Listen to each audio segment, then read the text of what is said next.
I believe that abstract art is one of the most misunderstood forms of art. And I get it because, you look at a painting and you're trying to figure out what you are looking at exactly. And it's like, what is this? It's just brushstrokes and a figurative object or something that looks like a shape but doesn't actually represent anything specific. So you're like, huh? But we're also gonna be fixing up this mess behind me. I'll move out of the way. As you can see, this is supposed to be my abstract studio. Abstract studio what? My art studio. But there is my vanity on this side, and then there's a shelf, and apparently there is a shoe shelf on that side. So yeah, let's clean up the mess behind of me. Okay, so we are gonna start with the vanity first since it's the most amount of mess in the room, and then move on to the other areas. Honestly, I don't even know how this becomes like this, because I don't even really use the vanity as much because I don't really leave my house, which is kind of sad, but we're not gonna talk about that today. So I'm cleaning and I'm doing a bit of reflection on the recent exhibition that I held at Opal Live Lounge. If you want to see the video, it's on my channel. It's the third video. What's the name of the video? How I turned Opal Live into an art gallery. That's the video. And I was asked a question. Why did I choose abstract art? Out of all the art paths that I could have taken, why abstract art? I could give you a simple answer, or I could give you the complicated answer, but I'll start with the simple answer. The simple answer is, I am a graphic designer, a full-time graphic designer. I do graphic design for a living. I've been in corporate for, oh my gosh, basically a decade now. At this point, it's literally been a decade I've been working as a graphic designer professionally and even running my business. And honestly, I could say that took a huge toll on me. I did go a little deep into it. Look at birdie. I need to fix my ADHD. Anyways, I did go a little deep into it in my first ever YouTube video. And I stuck by what I said, and I did choose to go down this traditional art path again. And the reason is because graphic design calls you to solve a communication problem. When you do any type of flyer or campaign or even signage, there's always a communication problem there to be solved. There's structure, there's hierarchy, there's prioritization of elements. There's a lot that goes behind graphic design. People might think it's just a matter of just moving elements around, but it's even psychological. There's a lot that goes into creating a piece of artwork. And because there's so much structure in my life and has been so much structure, I kind of lost that creative freedom that I would have once had.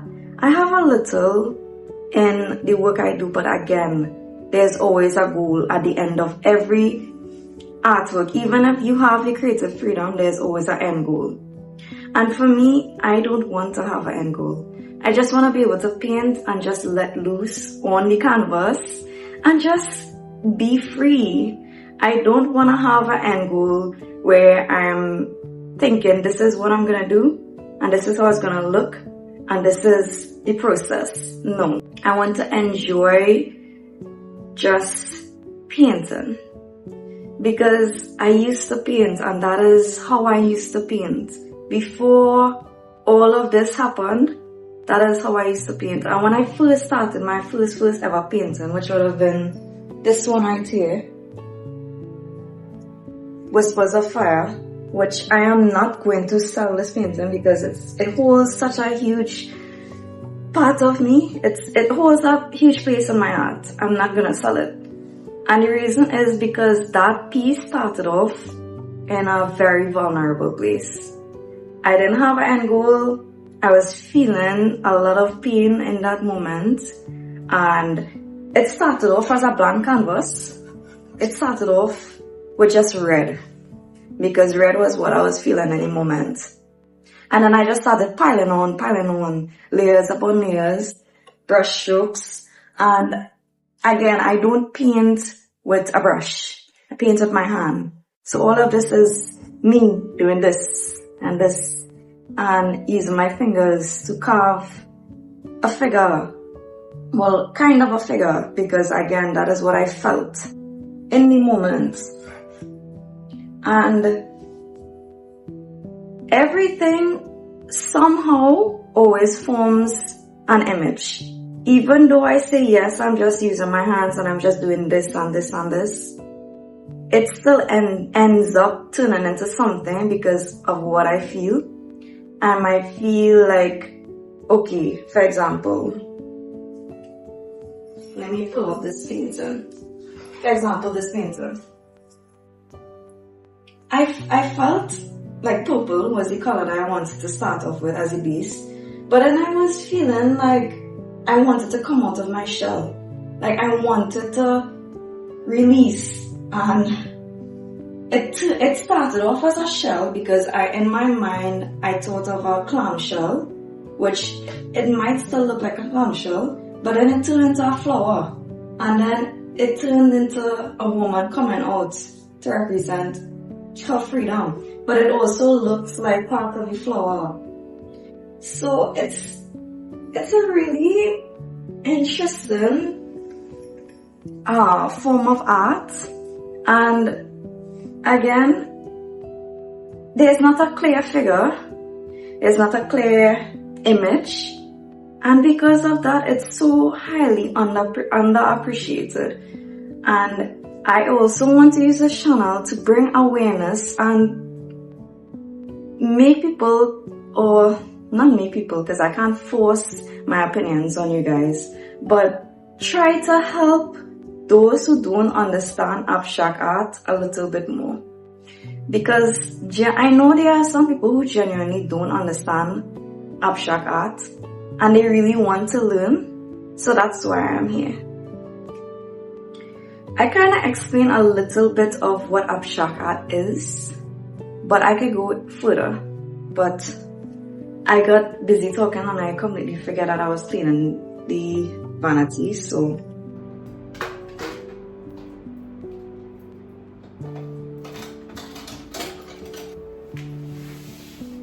Okay, so the vanity is clean.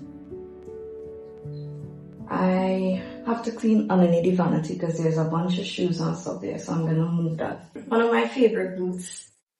Mind you, I've literally only used this boots like once for a rock event with my mom and my dad.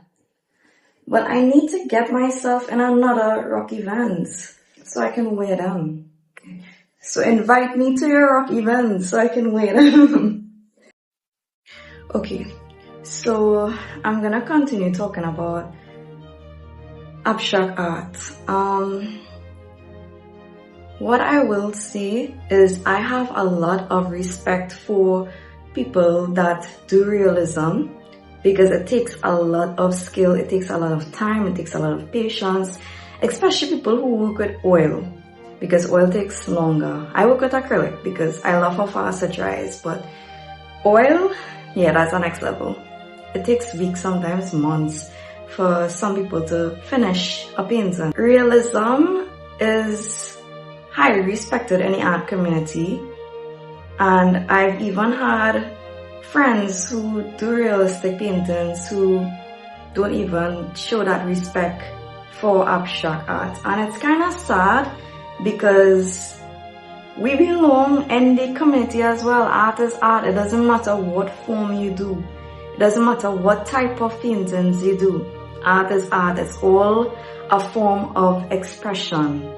There is this famous quote, I can't remember who said it, but it goes like, if a painting doesn't start off with emotion, it's not art. Because every painting starts off with emotion. It starts off from somewhere and it turns into something. And that is the beauty of art, because it's expressive. Sometimes you don't even know where your hands take you. Sometimes the painting just forms because you let yourself be free. And I believe that is why I don't like realism as well. This is me thinking out loud and reflecting along with you guys. But the reason why I realize I also don't like realism stuff is because you have to basically focus so much on perfecting what is in front of you. And I have been such a perfectionist for like a decade now with my graphic design work that I want to stay away from it. I don't want to have to worry about accuracy, about proportions, about if this is dark, light enough, shadow, lighten. I don't want to have to worry about all of that. I just want to paint, as I said. So that is one of the reasons why I stayed away from realism. Maybe when I settle into my abstract art, I'll give it a chance again. But it was never my thing. Even when I had my painting, intro to painting class in Custard, we had to sit down and actually do portraits of one another in the class, and that was really fun because it was realistic stuff we had to draw as well. That has shown me that I don't like realism, because I want to be able to use my full-on imagination. I want to be able to create something that doesn't already exist. And kudos to those people who want to paint as they see, but I want to paint as I don't see.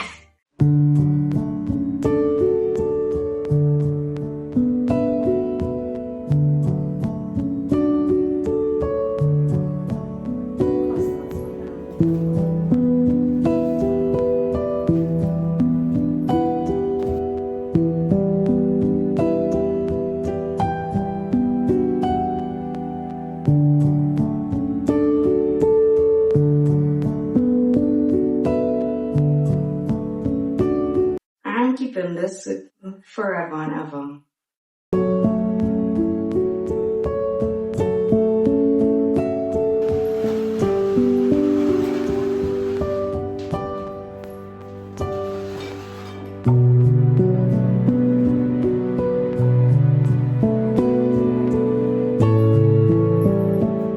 Okay, so this shelf actually needs some help, so we're gonna organize it. Ooh. Oh, by the way, I actually forgot to mention something.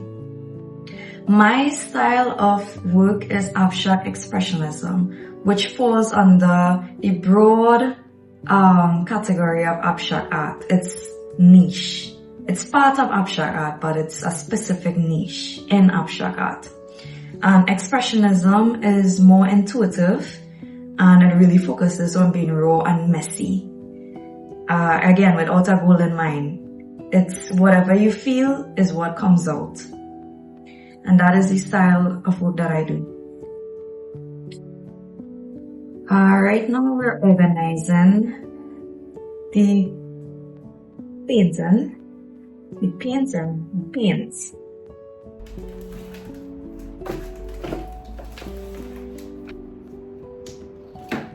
See what it looks like. So that is what it looks like right now. So we semi-finished with the shelf. And it's raining! It's so calming, I love the rain. Am I the only artist that loves lighting candles and paintings? I know I'm not the only one. So I have like a little stash right in the corner here. So when I'm painting, I have to light a candle. It's like, at this point, it's like a ritual. And these are my favorite scents. The Ridge and Kabasa Chai.